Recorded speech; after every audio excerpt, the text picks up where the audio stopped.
Esse é Helminha, um traficante que, além de trair sua própria facção, decidiu debochar e provocar aqueles que um dia estiveram ao seu lado. Só que ele não imaginava que essas escolhas teriam um preço muito caro a se pagar. Agora vamos entender o que de fato aconteceu nessa história. Pessoal, antes de começar o vídeo, temos um comunicado importante. A gente sempre busca trazer o melhor conteúdo possível para vocês, mas infelizmente o YouTube começou a diminuir bastante o alcance dos nossos vídeos. Como utilizamos a renda do AdSense para pagar ferramentas, pesquisas e a equipe que ajuda na produção dos conteúdos, isso acabou dificultando bastante a continuidade do projeto. Por isso, decidimos criar um novo canal onde os próximos vídeos começarão a ser publicados. Isso não significa que o Saga Criminal vai acabar e futuramente pretendemos voltar a trazer conteúdos para cá também. Então contamos muito com o apoio de vocês. O link do novo canal está no comentário fixado e ao clicar no botão inscrever-se aqui do canal, vocês também conseguem encontrar e acessar o nosso novo canal para se inscrever. Contamos com vocês para manter esse projeto vivo. Agora vamos para o vídeo. Helman Jr., conhecido como Helminha, nasceu e cresceu no Complexo da Penha, na zona norte do Rio de Janeiro. Sua vida, porém, não começou diretamente dentro do crime. O pai era conhecido na comunidade e trabalhava com artes marciais, tentando ensinar disciplina aos jovens e afastá-los das ruas. Durante um período, Helminha também treinou e chegou a imaginar um futuro como lutador. Mas os conflitos dentro de casa mudaram sua rotina. Depois da separação dos pais, ele se afastou do pai, abandonou os treinamentos e começou a frequentar cada vez mais os bailes da região. Aos poucos, o tráfico deixou de ser apenas parte do ambiente ao redor e passou a fazer parte da vida dele. Helminha entrou para o Comando Vermelho, facção que dominava na área onde havia crescido.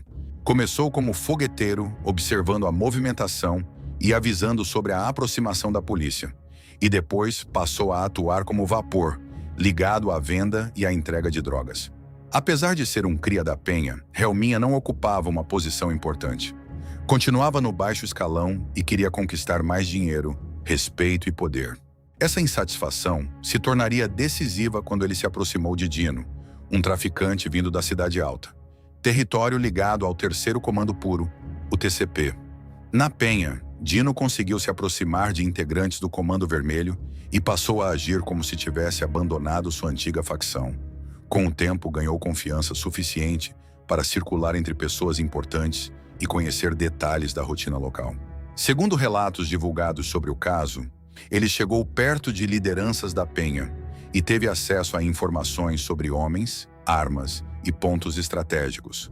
Por trás daquela aproximação, no entanto, Dino continuava ligado ao grupo de Peixão, uma das principais lideranças do TCP na Cidade Alta. Helminha acabou se tornando próximo dele justamente quando se sentia esquecido dentro do Comando Vermelho. A promessa de ter mais espaço do outro lado parecia ser a oportunidade que procurava havia tempo. A situação explodiu quando integrantes ligados à Cidade Alta participaram de um ataque na Vila Cruzeiro, uma das áreas do Complexo da Penha. Investigações citadas posteriormente apontaram Helminha entre os envolvidos em uma ação na região da Merendiba. Testemunhas relataram disparos contra pessoas que estavam no local, e o ataque terminou com mortos e feridos. Depois disso, o nome dele passou a ser associado diretamente ao avanço do TCP contra seu antigo território. Helminha deixou então o Comando Vermelho e passou para o Terceiro Comando Puro. Para a antiga facção, não era apenas alguém que havia mudado de lado. Ele conhecia a Penha, sabia como funcionavam acessos, conhecia pessoas e podia usar essas informações a favor dos rivais. No TCP, passou a participar de ações contra a própria região onde havia crescido. Com o tempo, ganhou mais espaço entre os novos aliados e passou a integrar grupos voltados para confrontos e tentativas de avanço territorial. Segundo a narrativa sobre o caso, Helminha chegou a liderar um grupo de ataque conhecido como BS. Era justamente o tipo de posição que desejava quando ainda estava no baixo escalão da Penha. Só que quanto mais aparecia, mais se transformava em um alvo prioritário do Comando Vermelho. E ele não tentava esconder de que lado estava. Nas redes sociais, integrantes do grupo passaram a exibir armas, dinheiro e resultados de ataques, além de provocar a facção rival. Um relato ligado à investigação da invasão da Vila Cruzeiro descreveu essa estratégia. Depois das ações, os envolvidos publicavam imagens, se vangloriavam e tentavam desmoralizar os adversários. Helminha passou a ser associado a essas provocações. Para alguém que havia crescido dentro do CV e agora atacava a própria área, cada postagem aumentava ainda mais o desejo de vingança. A rivalidade chegou a outro nível depois de ataques em que integrantes importantes do Comando Vermelho foram atingidos. Entre os nomes citados nos relatos sobre Helminha, aparece Da Lua, apontado como uma figura ligada ao treinamento de soldados da facção. A partir dali, ele já não era visto apenas como alguém que havia trocado de grupo. Era tratado como inimigo direto da Penha. Por algum tempo, estar no TCP parecia ter dado a Helminha exatamente o que ele buscava: posição, reconhecimento e proteção. Mas o mesmo destaque que elevou seu nome começou a transformá-lo em um problema.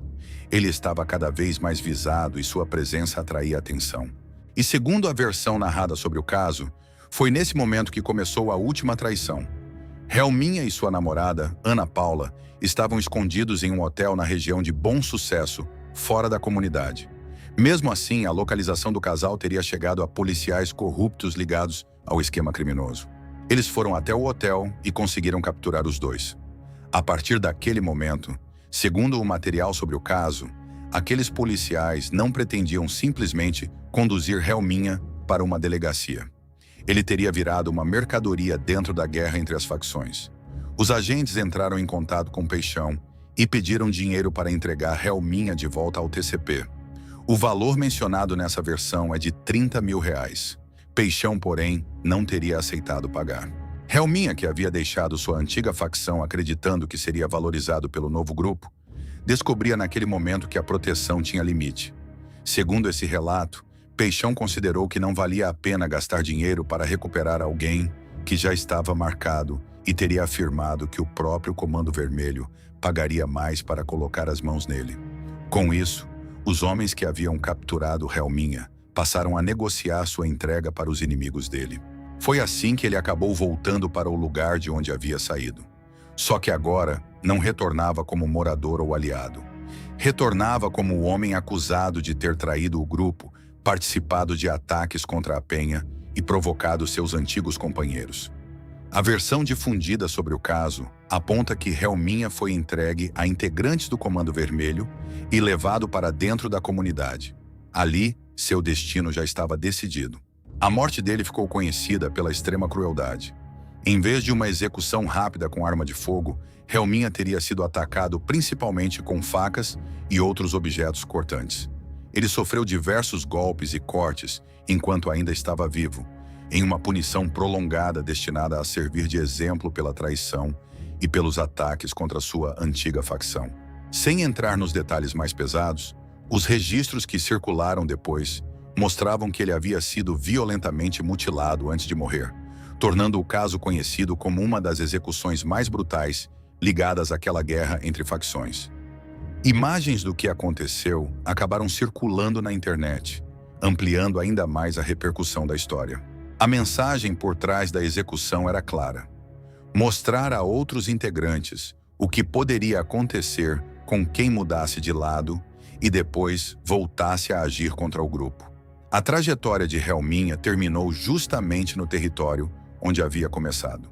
O jovem que um dia teve a possibilidade de seguir uma vida ligada às artes marciais entrou no Comando Vermelho, ficou insatisfeito com a posição que ocupava, atravessou para o 3º Comando Puro e passou a participar da guerra contra a própria comunidade. Durante algum tempo conseguiu o reconhecimento que buscava, mas também acumulou inimigos e se tornou cada vez mais descartável para aqueles que prometiam protegê-lo. E a história ainda não terminaria com a morte de Helminha. Ana Paula, que estava com ele no hotel quando o casal foi capturado, também acabou envolvida naquele acerto.